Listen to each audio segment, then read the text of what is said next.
ജപ്പാനിൽ ഇപ്പോൾ കുട്ടികളുടെ എണ്ണത്തിൽ ഗണ്യമായ കുറവാണ് രേഖപ്പെടുത്തിയിരിക്കുന്നത്. ഏതാണ്ട് 125 വർഷങ്ങൾക്ക് മുൻപ് ഇത്തരത്തിൽ കുറവ് രേഖപ്പെടുത്തിയിരുന്നു. ഇത്തരമൊരു സാഹചര്യം ഒഴിവാക്കാൻ കഴിഞ്ഞ 9 വർഷമായി ജപ്പാൻ അധികൃതർ ശ്രമിച്ചിരുന്നെങ്കിലും ഒന്നും തന്നെ ഫലവത്തായില്ല എന്നാണ് നിലവിലെ കണക്കുകൾ വഴി മനസ്സിലാകുന്നത്. കാര്യങ്ങൾ ഇങ്ങനെ തന്നെ തുടർന്നാൽ 2720 ജനുവരിയിൽ, അതായത് 695 വർഷങ്ങൾക്ക് ശേഷം ജപ്പാനിലെ കുട്ടികളുടെ എണ്ണം 1 എത്തുമെന്നാണ് റിപ്പോർട്ടുകൾ സൂചിപ്പിക്കുന്നത്. ജപ്പാൻ ഒരു വംശനാശ ഭീഷണി നേരിടുന്ന വിഭാഗമായേക്കാം എന്നുള്ള മുന്നറിയിപ്പും ജനസംഖ്യാ ശാസ്ത്ര വിദഗ്ധൻ നൽകുന്നുണ്ട്. ജപ്പാന്റെ ആരോഗ്യ മന്ത്രാലയം പുറത്തുവിട്ട കണക്കുകൾ പ്രകാരം 2024 വിദേശ പൗരന്മാർ ഉൾപ്പെടെ 7,20,988 കുഞ്ഞുങ്ങൾ മാത്രമേ രാജ്യത്തുണ്ടായിട്ടുള്ളൂ. 2023 ഇത് 7,58,631 ആയിരുന്നു.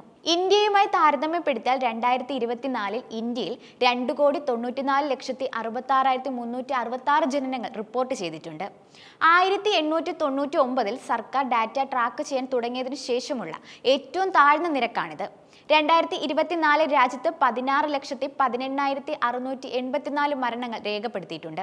മുൻ വർഷത്തേക്കാൾ 1.8% വർധനവാണിത്. അതായത് കുഞ്ഞുങ്ങളുടെ എണ്ണം കുറയുകയും മരണനിരക്ക് ഉയരുകയും ചെയ്തത് ജപ്പാന്റെ ജനസംഖ്യയെ തന്നെ പ്രതികൂലമായി ബാധിക്കുകയായിരുന്നു. ഏകദേശം 9 ലക്ഷം പേരുടെ കുറവാണ് രാജ്യത്തുള്ളത്. അതായത് ഓരോ പുതിയ കുഞ്ഞ് ജനിക്കുമ്പോഴും 2 പേർ വീതം മരിക്കുന്നുണ്ട്. ജനന നിരക്ക് കുറയുന്ന പ്രവണത രാജ്യത്തുണ്ടെന്ന് തുറന്ന് സമ്മതിച്ചിരിക്കുകയാണ് പ്രധാനമന്ത്രി Shigeru ഇഷിബയും.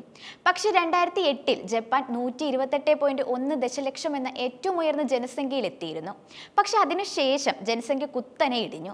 National institute of population and social security റിസർച്ചിന്റെ കണക്കുകൂട്ടലുകൾ പ്രകാരം 2048 രാജ്യത്തെ ജനസംഖ്യ 100 ദശലക്ഷത്തിൽ താഴെയാകുമെന്നും 2060 87 ദശലക്ഷമായി കുറയുമെന്നാണ് കണക്കുകൂട്ടൽ. രാജ്യത്തിന്റെ 40 ലക്ഷത്തിലധികം ആളുകൾ അരനൂറ്റാണ്ടിനുള്ളിൽ അപ്രത്യക്ഷമാകുമെന്നാണ് ഇത് സൂചിപ്പിക്കുന്നത്. ഈ പ്രവണത രാജ്യത്ത് തുടർന്നാൽ 2720 14 വയസ്സിന് താഴെയുള്ള ഒരു കുട്ടി മാത്രമേ ഉണ്ടാകുകയുള്ളൂ എന്ന മുന്നറിയിപ്പ് ടോഹോക്കോ സർവകലാശാലയിലെ വയോജന സാമ്പത്തിക ശാസ്ത്ര ഗവേഷണ കേന്ദ്രത്തിലെ പ്രൊഫസറായ ഹിരോഷി യോഷിത നൽകുന്നുണ്ട്. 695 വർഷത്തിനുള്ളിൽ ജാപ്പനീസ് വംശം തന്നെ ഇല്ലാതാകുമെന്നും അദ്ദേഹം പറയുന്നുണ്ട്. ഇത്രയും ഗുരുതരമായ ഒരു അവസ്ഥയിലൂടെ ജപ്പാൻ കടന്നു പോകുമ്പോൾ ഭാവിയിൽ അങ്ങനെ ഒരു രാജ്യം അതിന്റെ സംസ്കാരത്തിലും കലയിലും മാത്രമായി ചരിത്രത്തിൽ ഒതുങ്ങുമോ എന്നത് സംശയമായി നിലനിൽക്കുകയാണ്. കുറഞ്ഞ ജനന നിരക്ക് കാരണം വംശനാശം സംഭവിക്കുന്ന ആദ്യത്തെ രാജ്യമായി ജപ്പാൻ മാറിയേക്കാം എന്ന ഗുരുതരമായ മുന്നറിയിപ്പാണ് ഇപ്പോൾ വിദഗ്ധർ നൽകുന്നത്. ജപ്പാനിലെ ഇത്തരത്തിലെ ജനന നിരക്കിലുണ്ടായ ഇടിവിന് നിരവധി കാരണങ്ങളുണ്ട്. അതിലൊന്ന് രാജ്യത്ത് വിവാഹങ്ങൾ കുറവായതാണ്.